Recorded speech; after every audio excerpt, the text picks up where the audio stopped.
Chapter 10. The following morning, Master Vale called everyone to the green for the second time.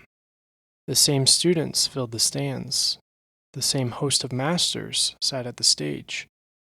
It was the air that was different. Cool, where earlier it had been warm. Heavy, with apprehension rather than excitement. Silent, with not a lute or laugh. Only the dry whistle of wind through a pipe hanging from the yew tree broke the silence. Millie and Hammond were gone too, taken to the ward. Master Vale had healed Hammond's back where the drake had struck him, but she thought it best for him to have a good night's rest. Millie had been unharmed, but she was rattled after the attack, unwilling to even let Ash out of her sight. She had been given a mug of chocolate and a sleep potion. In their place sat Rhea, looking worried. Gil had found her in the flask late last night after he returned from the ward. She had listened to his story, first confused, then horrified, as he told her of the drake and Hammond's injury. "I'm sure she was," Rhea had said, when he told her about Millie's attachment to Ash after the silver smoke. She'd walked with Gil this morning, looking small and pale as they came to the green. Looking around, many students seemed equally nervous. Word had gone out early this morning to meet on the green immediately, and nobody knew why. Nobody except Gil, Rhea, and Master Vale. The master stood and crossed the stage to the podium. 1,000 students focused on the silver-robed figure. The yew tree's sigil for this term, the dragon scale, is becoming clear. She paused, and Gil glanced to the towering tree behind the stage. Dozens of oddities hung from its branches, including the glimmer of a small silver scale. In years past, the sigils have been symbols or insights into the future. This year, the dragon scale may be a warning. The green grew even more still. Truth is the surest armor, and I would have you well defended. So it is you must know that 3 students were attacked by a drake at the Silver Smoke yesterday. The drake was waterborne, a gentle creature, and yet it sought to harm children. I was astonished.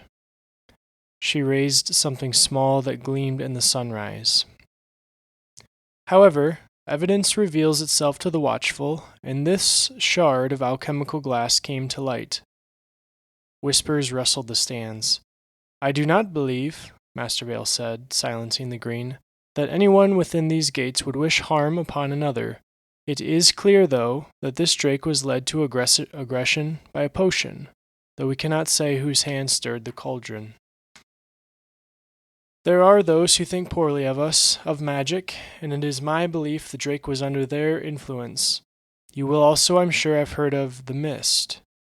You are curious." She scanned the crowd and seemed to pause on Gil and Rhea. "But you must not pursue it. While it's likely the result of potions draining into the sewer, there may be more at hand than spilled potions. Any students seeking out this danger will be expelled from Hazeltop for their own safety." She took them all in with a final look. This year will test all of us. Our knowledge, courage, friendship. Our strength is in each other. Despite her gravity, Hazeltop was bouncing with excitement and rumors by lunch. Students laughed and grinned, saying how this was like being in a hearth tale. They wondered where the mist would appear next and what it would do. Several people wanted to find it and breathe it in just to see what would happen. Had they forgotten how dangerous it could be? Gil knew, and so did Hammond and Millie, but they were in the ward. That left only Rhea, 2 students in an entire school. The flask was buzzing with music and conversation around Gil. A lutist was picking her way through Auntie Annie's apple tree. Gil could almost believe it was Millie playing, but the illusion was short a dog. He finished his plate and returned to the stack of books he'd collected from the egg. Fumes for Fools, Draineries, a history of alchemical drainage systems, even the history of the Bell Cauldron, an impassioned analysis of a portly cauldron from centuries past. Master Vale had said truth was revealed to the watchful, but these books were reluctant to share their secrets. There was no wisp of steam or smoke that could do what the mist did. Rhea entered the front door, long hair dancing in the wind. She glanced over the crowded room to their usual table, and found him. She looped her bag over a chair and sat beside him. You've been researching as well? Any ideas? None, Gil said gloomily. Everyone knows alchemical fumes can be dangerous, but nothing explains the mist. It's not like breathing in some fumes from Flariak's whisper and hearing voices for a few minutes. The mist's properties are too diverse. If the properties are true, Millie stressed, at this point I think half the stories are just made up to impress people. Maybe, Gil said, but that still leaves the other half. We need to stop the mist before something terrible happens. Ray nodded. Every poison has an antidote. There must be a way to nullify the mist. Let's find some more books. Gil sighed and closed History of the Bell Cauldron. I don't think books can help us. She frowned. What do you mean? How many have you read in the last 2 months, cover to cover? 10, maybe 12, she said hesitantly. He nodded. And how many have you skimmed through? Another 50 or so? How many of them mention an evolving alchemical fume that can do anything from paint feathers to melt iron? A potion serves a purpose, she said, quoting Introductory Potion Craft. A potion doesn't evolve. But the mist does, Gil said. I don't think we've seen anything like this before. Nobody has. And if this is new, we won't find anything in old books. Rhea knew what he was thinking, and she looked as terrified as he felt. Her voice fell. Go after the mist? Even if we could, you heard Master Vale, we'd be expelled. We have to start with books first, give them a chance. Gil nodded hesitantly. I suppose, but if we don't find anything... Would the chicken and vegetables be good for you tonight, miss? The voice was pleasant and courteous. Gil turned and was surprised to see a smiling Wilkes, who seemed to be doing his best butler impression. Wilkes's grin failed as he looked between Rhea and Gil. That sounds lovely. Thank you, Wilkes. He made a jerky bow and hurried off. I'd take some too, if you don't mind, Gil called. Another server returned with Rhea's dinner, and they spent the evening flipping through books and discussing the mist. The night brought no revelations, nor did the following week. Gil woke, went to class, and researched with Rhea.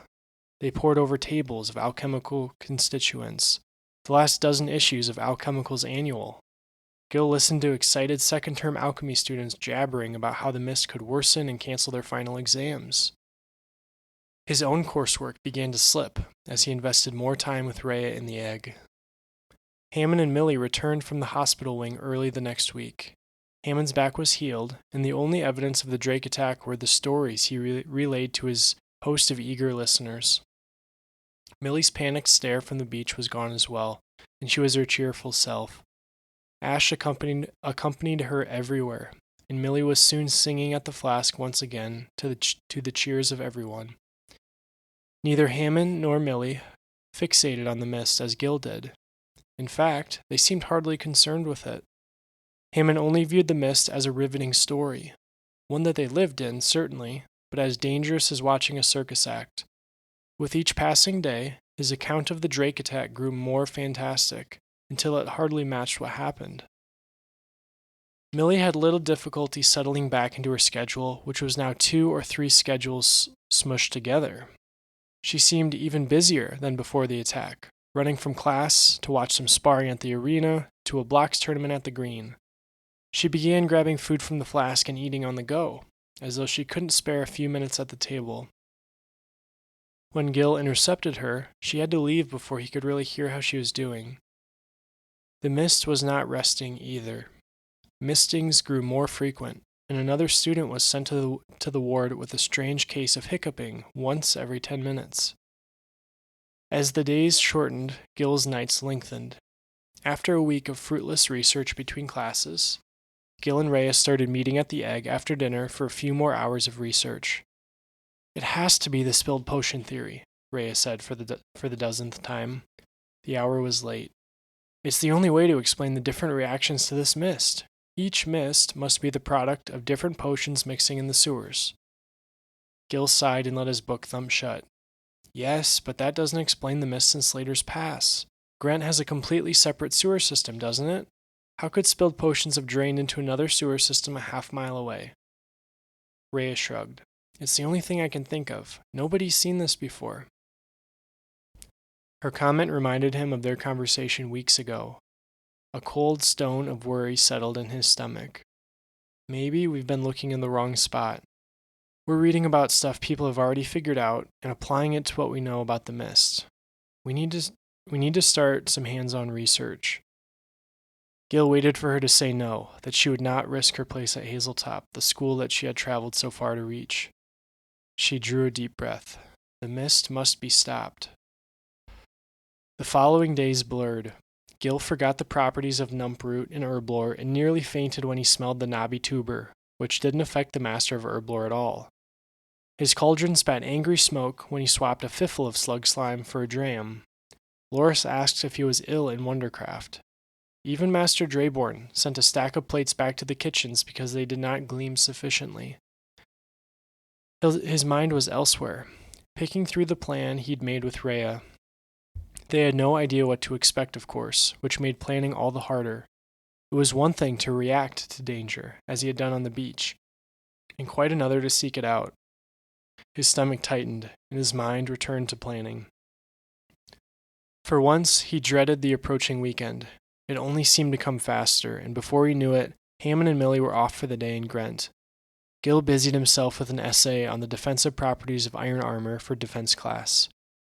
2 hours later, his parchment was still blank, and he was staring at the same paragraph of his textbook. Iron, as armorers keenly understand, is repulsive to most magical attacks.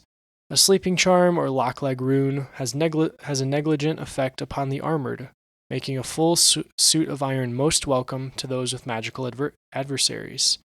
Indeed, accounts tell of enchantments rebounding off iron plate to hit the caster, with unusual effects. Limitations exist, however, that restrict the armored from complete imperviousness. The hours trickled by, and Gil managed to eke out a few paragraphs that might appease Master Flint. Finally, the spire tolled 7th bell, and he made his way down the staircase. Rhea was waiting for him, looking as nervous as he felt. A server brought them soup, which Gil was glad for. He wasn't sure a solid meal would stay down. They finished and left the flask, walking down the main path like so many other students enjoying the cool night, free from the burdens of class. Then they turned into the cauldron. The tall hemisphere of stone curved around them, blotting out the fading sunset. Looking back at the path was like looking out of a giant mouth. Students passed, laughing and shouting, unaware of Gil and Rhea in the shadowed building. They went deeper, passing the work tables, following the sloping floor to its lowest point. There was a stone grate. Below, Gil heard the faintest drip and trickle. His stomach was a sour knot. Ready? Rhea nodded, and they lifted the grate. It was lighter than Gil expected, and came without a sound. He saw the first rung of a ladder. Ice prickled his neck and ran down his spine. He could still turn back. Let the masters figure this out. He took the first rung and lowered himself into the darkness. His feet met the sewer before long. The floor was wet and sticky. Foul, warm air fought for his nose, and he coughed. He heard Rhea join him a second later. He drew a flask and tipped it upside down and shook it. Orange light blossomed from the glower, washing the sewer in a warm glow. He drew another bottle and popped the cork. A fresh breeze blew from the bottle, and the foul stench was gone. This might help with the mist, too, Gil said. Rhea moved closer to the clean air, and they looked around. The tunnel's grimy walls stretched into darkness on either side. A weak stream trickled along, glittering like rubies in the light. Which way? Rhea asked. Let's follow the water. He set the first glower down to serve as a marker when they came back for the ladder. He drew another glower from his belt, tipped it, and shook. Pale blue light flared. They followed the water down the tunnel. The darkness swallowed the glower's small light, so they could only see the walls to either side and a few paces forward. Before long, the walls fell away as side passages sprouted from the main tunnel. They paused at the intersection. There was only the tapping of dripping water. "I think we're almost under the flask," Rhea said.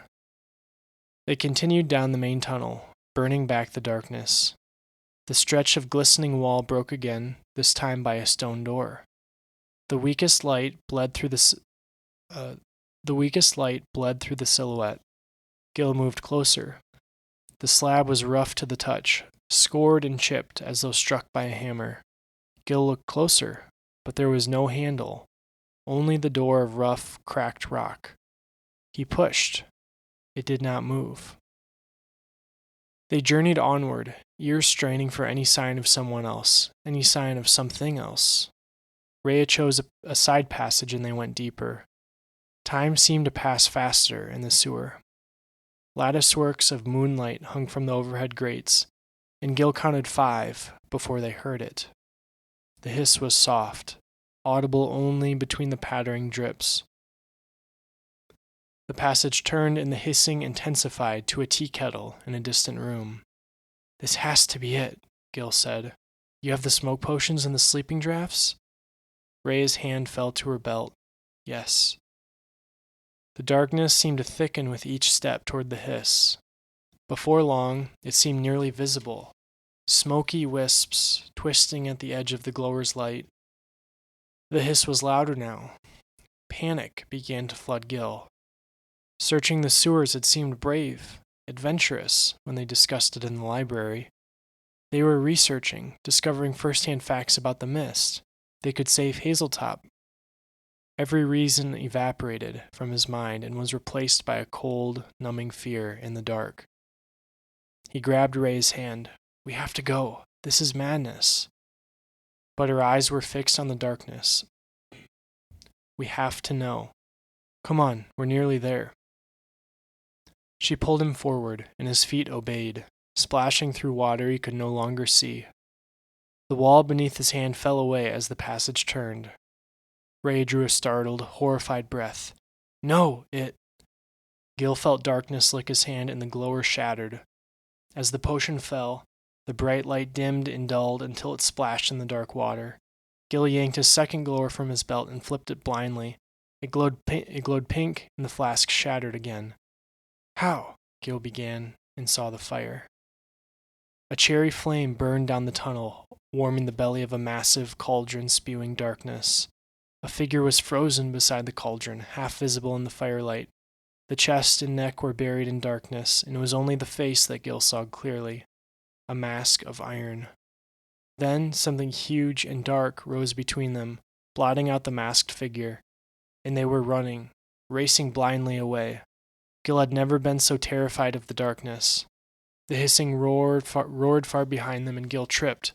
His hands and knees struck stone. Rhea pulled him to his feet, and they ran until they were out of breath. They stopped, huffing, listening, but there was nothing. Gil sat and drew his final glower. He flipped it, and green flooded the tunnel. "It works," Gil said dumbly. That was all that seemed to work. Gil's hands felt thick and numb.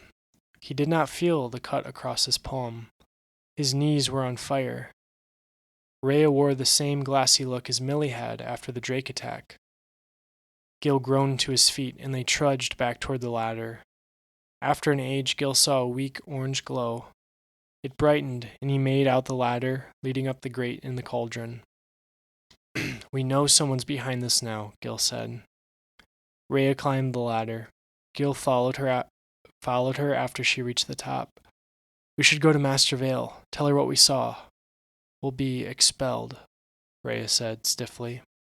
"Then we'll leave a note," Gil said. "Nail it to the door of the Master's Hall and leave." Their note was short and clear, splattered red with the cut from Gil's hand. "The mist is brewed in the sewers. The alchemist wore an iron mask, and a creature guarded the cauldron."